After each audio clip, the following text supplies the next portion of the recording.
հարց ու պատասխանի օրը տեսանք հերթական դրվագը։ Դրսևորումներ չեն լկտիություն, անպատկառություն, խուլիգանություն,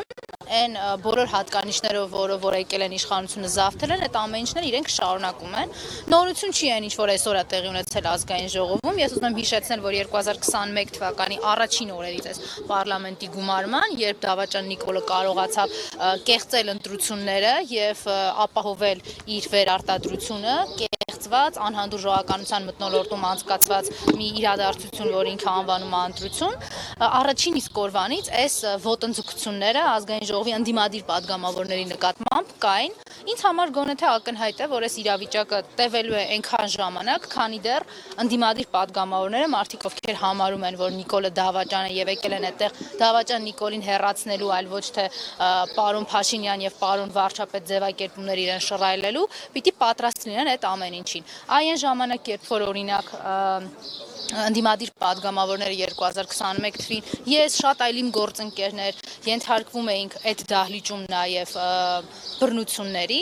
այդ ժամանակահատվածում պիտի ազգային ժողովի падգամավորների, ընդդիմադիր падգամավորների վարքագիծը լիներ մի քիչ այլ, պետք չէր 20 րոպե հետո գալ դահլիճ եւ փորձել ԿՊԵ-ականների հետ աշխատանք ցույց տալ։ Այ միգուցե մենք այլ ընտրանքային գոնե տեսական հնարավորություն կունենայինք այսօր չունենալու այս խուլիգանական դրսևորումը։ Ես համարում եմ, որ այս ամեն ինչի մեջ մեր մեղքի բաժինն այն է, որ մենք 2021 թվականից եւ որոշ ընդդիմադիր падգամավորներ ամբողջությամբ չեն գիտակցել այն ծանրությունը եւ այն դահլիճի իրավիճակը, որ գոյություն ունի ԿՊԵ-ականների արկայության դեպքում։ Հալե Սիմոնյանը այնտեղ ազգային ժողովի նախագահ չէ, Հակոբ Արշակյանը այնտեղ փոխնախագահ չի, Նիկոլ այնտեղ վարչապետ չի, այնտեղ ԿՊԵ-ական падգամավորներ չեն նստած, որոնց հետ ինչ-որ բանավիճելու եք կամ սուր քննարկումներ եք ունենա։ Պետք է պատրաստ լինել կամ իրենց տալ համարժեք հակահարված կամ մշտապես ականատես լինել այս բռնության տեսարանների։ Այդ պահին չգիտակցեցին, այսօր գիտակցում են եւ իրավիճակը հնարավոր է այդ այլ ընտրանքային հնարավորություն ինչի մասին նշեցիք, համարել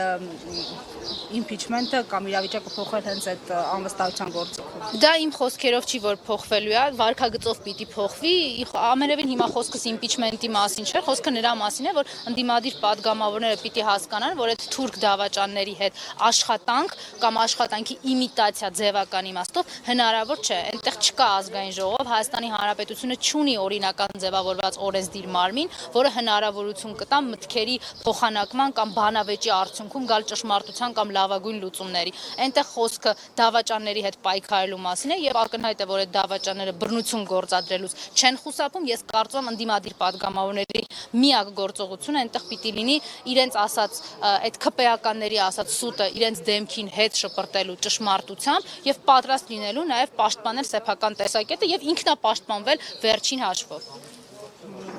Իմպիչմենտի մասով ես կարծում եմ, որ ցանկացած գործիք եւ վարքագիծ, որը Նիկոլի դեմ է, մեզ համար պիտի լինի ողջունելի, ինձ համար միևնույն է, ով է նախաձեռնում, ով է պատրաստ Նիկոլի դեմ պայքարել, մենք մեր վարքագծով ենք Հանրապետական կուսակցությունում բազմաթիվ անգամներ ապացուցել, որ էական չէ, թե ով է Նիկոլի դեմ խոսում, մեզ համար կարևոր է, որ կան քաղաքացիներ, կա նախաձեռնություն, որը Նիկոլի դեմ է եւ մենք երաշխավորված ձայն ենք այդ Դավաճան Նիկոլի դեմ։ Կոնկրետած գործին անդրադառնալով ձեր դիտարկները մի քանի դատական նիստերի տեսնում ենք վկաների հարցաքննությունը շարունակվում, իրավիճակը երբ կփոխվի Աշոտյանի համար։ Պարոն Աշոտյանը քաղաքական բանտարկյալ է, շատ ուղիղ հրահանգով, Դավաճան Նիկոլի հրահանգով եւ գիտեք, ես կարող եմ հիմա մեջ բերել այն փաստը, որ Դավաճան Նիկոլը հերացրել է Հայաստանի իրավապահ համակարգ կոչվող կառույցների ղեկավարների միստվար զանգվածին մի SMS-ով, կարող է հիշատակել, թե ինչպես ենք մենք լսել, որ այդ աղդամցի Ալենը ձայնագրություն էր միացրել, ինչպես է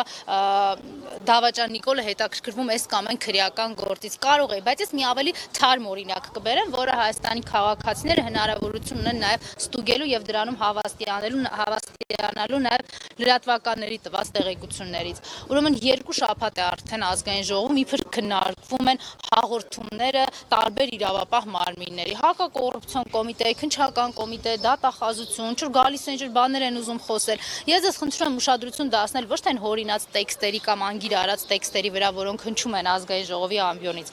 այլ այն վարքագծին, որ իրենք դրսևորում են ազգային ժողովի դահլիճում։ Չկա գեթ 1 ՔՊ падգամավոր, որ չի մոտենում քննչական կոմիտեի նախագահին, ինչ որ բան նա գրում, այսինքն ինչ որ խնդրանք են անում, միջամտություն են իրականացնում։ Նույն բանը հակակոռուպցիոն կոմիտեի հետ, նույն բանը դատախազության հետ։ Էլ ինչ իրավական, օրինական process-ների օբյեկտիվության կամ բազմակողմանության մասին է խոսքը։ ՔՊ ուսապարկը մոտենում բան է ասում, դատախազը ինչ որ բան է գրում, քննչականի պետ ինչ որ բան է գրում։ Բա ոնց սրանց չասես, որ այս Նիկոլա Ստրուկ համակարգը ամբողջությամբ խեղել է Հայաստանի իրավապահ համակարգը։ Չկա Հայաստանում իրավապահ համակարգ եւ միայն պետությունը վերականգնելուց հետո է պարոն Աշոտյանի եւ բազմաթիվ այլ տասնյակից ավել, մի քանի տասնյակից ավել քաղաքական բանտարկյալները հասնելու են Գիտեք, արդարությունն էլ ասել մի քիչ տեղ դժվար է, որտեղ այդ մարդկանց կյանքը խեղվել է ավելի քան 7 տարի։ Գոնե հասնելու փոխհատուցմանը իրավական եւ օրինական մեխանիզմներով։ Շնորհակալ եմ։ Ես կարամ ասեմ։ Մեկ րոպե,